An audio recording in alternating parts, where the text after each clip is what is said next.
ओम धन प्रदाय नमो नमः। आज सुनिए श्री महालक्ष्मी जी की व्रत कथा। माघशीस मास के गुरुवार को माँ लक्ष्मी जी की पूजा करके भक्तजन उपवास रखते हैं। ऐसी मान्यता है कि इस दिन व्रत कथा पढ़ने और सुनने से दुख दारिद्र्य दूर हो जाता है और माँ लक्ष्मी जी की कृपा से सुख संपत्ति ऐश्वर्य की प्राप्ति होती है। मन की सभी इच्छाएं पूर्ण हो जाती हैं। महालक्ष्मी जी की ये कथा द्वापर युग की है।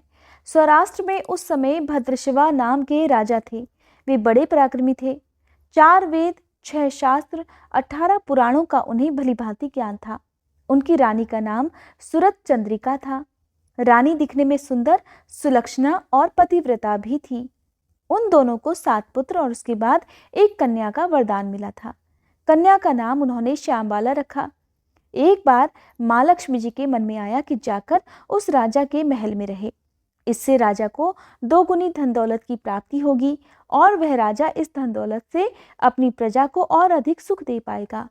अगर वे गरीब के घर में जाकर रहेंगी तो उसे धन दौलत तो प्राप्त होगी, लेकिन वह स्वार्थी की तरह उस धन को केवल अपने ऊपर ही खर्च करेगा। ऐसा सोचकर माँ लक्ष्मी जी ने एक बूढ़ी ब्राह्मण स्त्री का रूप धारण किया। हाथ में लाठी लिए लाठी के सहारे रानी के द्वार तक पहुंची। हालांकि माँ लक्ष्मी जी ने एक बूढ़ी औरत का रूप धारण किया था, पर उनके चेहरे पर अलौकिक तेज था। उन्हें देखते ही एक दासी आई। उसने इनका नाम, धाम, काम, धर्म पूछ डाला। वृद्ध ब्राह्मणी का रूप धारण किए हुए माँ लक्ष्मी जी ने कहा, बालिके, मेरा नाम कमला है और मेरे पति का नाम भुवनेश है। हम द्वारिका में रहते हैं। तुम्हारी रानी पिछले जन्म में एक वैश्य की पत्नी थी और वह वैश्य बहुत गरीब था।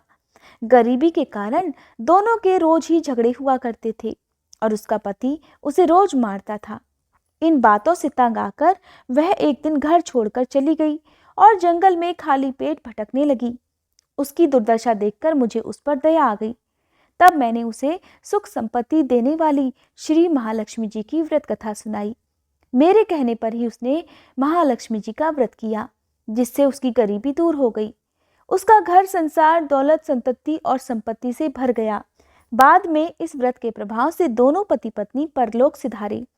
लक्ष्मी जी का व्रत करने के कारण वे लक्ष्मी लोक में रहे।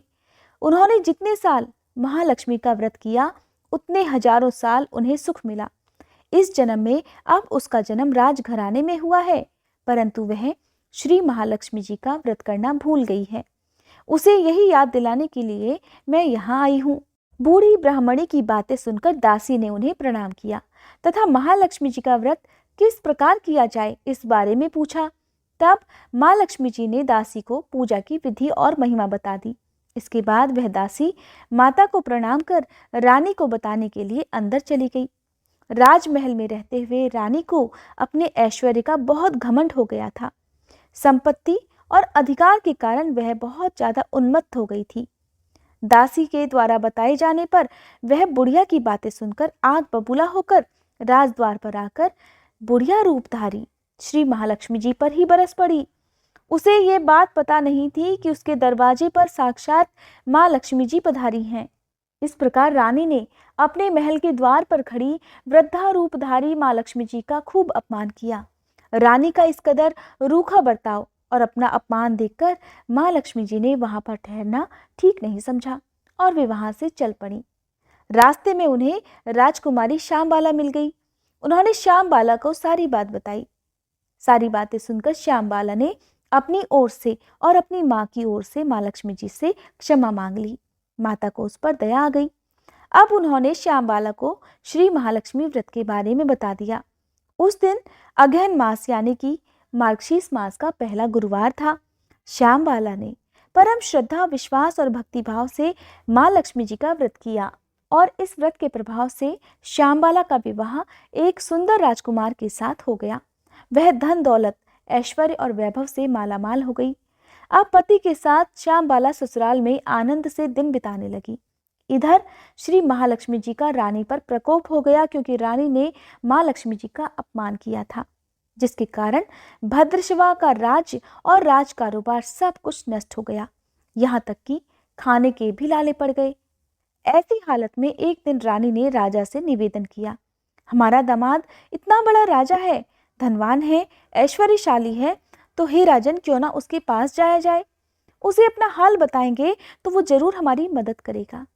रानी की बात मानकर राजा भद्रशिवा अपने दामाद के पास जाने को तैयार हो गए। राज्य में पहुंचे तो एक तालाब के किनारे थोड़ी देर विश्राम करने के लिए ठहर गए।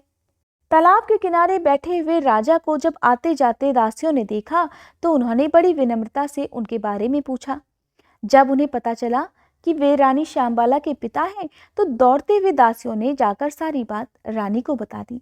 रानी श्यामबाला ने दासी के हाथ सुंदर राज परिधान भेजकर बड़े ठाट से अपने पिता का स्वागत किया, आदर सम्मान किया, उन्हें भोजन करवाया।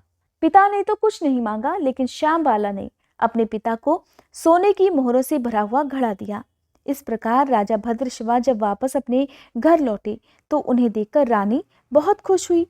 उन्होंने सोने की मोहरों से भरे हुए घड़े का जब मुंह खोला तो देखा, हाय भगवान, घड़े में तो धन के बदले कोयले भरे हुए थे, और यह सब श्री महालक्ष्मी जी के प्रकोप से हुआ था। इस प्रकार दुर्दशा में उन दोनों के कई दिन और बीत गए।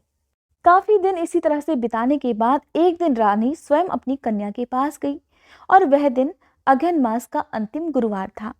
श्यामबाला ने श्री महालक्ष्मी जी का व्रत किया, पूजा की और अपनी माँ से भी इस व्रत को करवाया।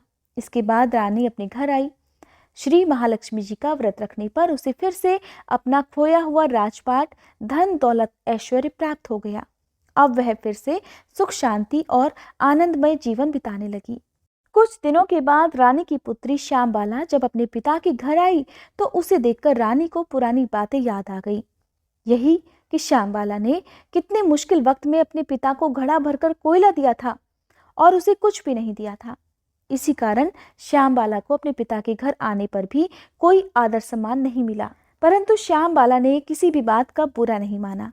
अपने घर वापस लौटते समय उसने अपने पिता के घर से थोड़ा सा नमक ले लिया। जब घर लौटी तो उसके पति ने पूछा, अपने मायके से क्या लाई हो? इस पर श्यामबाला ने जवाब दिया कि मैं वहां का सार लाई हूं। पति ने पूछा, इसका मतलब क्या हुआ? श्यामबाला ने अपने पति से कहा कि आप थोड़ा धीरज रखिए, आपको जल्दी ही सब कुछ पता चल जाएगा। और फिर उस दिन श्यामबाला ने सारा भोजन नमक डाले बिना बनाया और परोसा। पति ने जब भोजन चखा तो सारा का सारा भोजन नमक के बिना था, इसलिए कुछ भी स्वाद नहीं आया।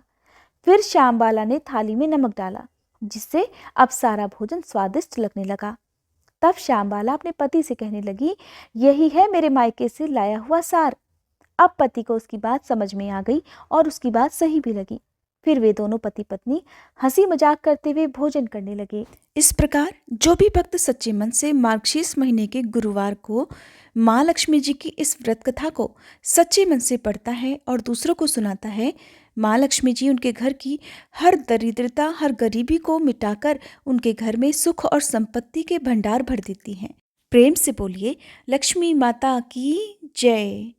उम्मीद है ये वीडियो आपको पसंद आई होगी। वीडियो अगर अच्छी लगी हो तो वीडियो को लाइक करके हमारे चैनल को अगर आपने सब्सक्राइब नहीं किया है तो जरूर कर लीजिएगा। और आजकल आप मार्गशीर्ष मास महात्म्य के अलावा भागवत की कथा भी हमारे चैनल पर हर दिन सुन सकते हैं। हमारे चैनल पर आप साल के सभी 12 महीनों के सभी महात्म्य की कथाएं सुन सकते हैं। अगर आपको कथाएं सुनना पसंद है तो आपसे अनुरोध है कि इन कथाओं को आप एक बार जरूर सुनिएगा।